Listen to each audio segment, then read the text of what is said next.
Bonjour, je m'appelle Véronique Pelletier. Je suis très heureuse de faire partie de la grande famille de consultation bien-être et enfin de pouvoir offrir mes services afin d'aider dans le fond les gens qui sont pris avec des douleurs physiques, des douleurs émotionnelles, que ce soit un trouble dépressif ou d'anxiété, je peux vous aider.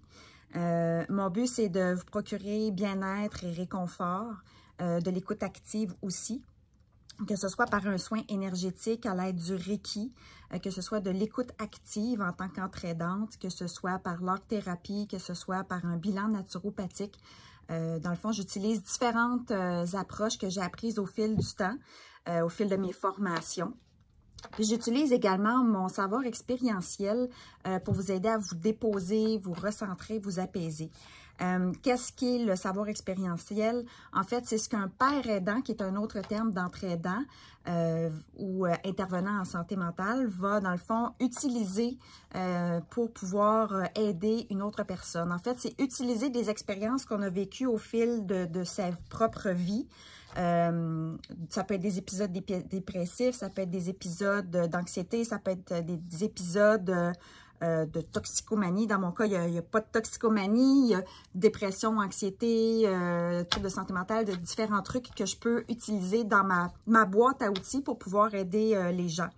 Dans le fond, le but d'un entraidant, bien entendu, ce n'est pas d'être un thérapeute, ce n'est pas de remplacer un psychologue, c'est en fait vraiment d'accompagner la personne dans son rétablissement en utilisant ses propres outils ou des outils qu'on a acquis au fil du temps.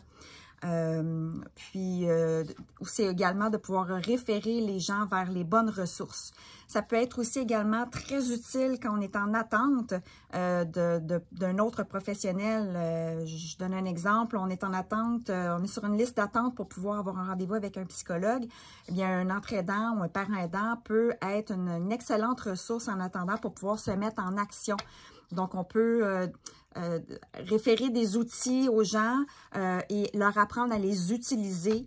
Je donne un exemple, encore une fois, gestion de l'anxiété. Donc, on peut utiliser certains outils qu'on connaît déjà, vous montrer comment utiliser ce dernier pour pouvoir, dans le fond, apporter un certain apaisement en attendant de recevoir d'autres services.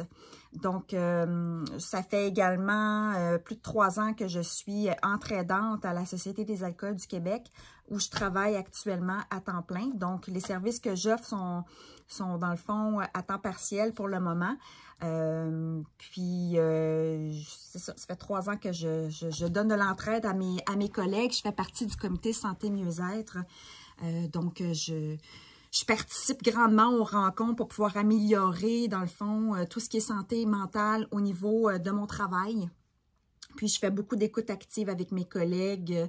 Je fais de l'accompagnement aussi quand des collègues partent en congé, arrêt de maladie et reviennent aussi. Je les accompagne pour le retour. Dans le fond, je fais aussi beaucoup d'accompagnement avec les directeurs pour pouvoir les aider à mieux accompagner le personnel.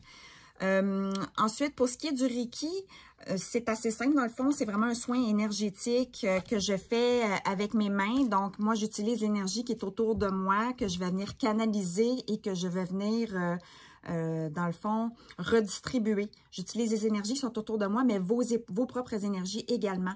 Donc, je vais venir, si on veut, équilibrer le tout. Je peux équilibrer également les chakras.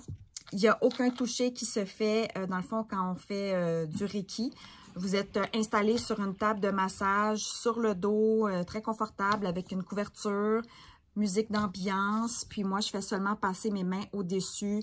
J'utilise, dans le fond, les petits picotements que moi, je ressens. C'est différent pour chaque personne, mais dans mon cas, c'est des petits picotements ou des chaleurs que je ressens dans mes mains pour pouvoir, dans le fond, aller au bon endroit. Voilà, ça fait un peu le tour de ce que je peux faire. Bilan naturopathique aussi, puis je peux aussi utiliser l'art-thérapie.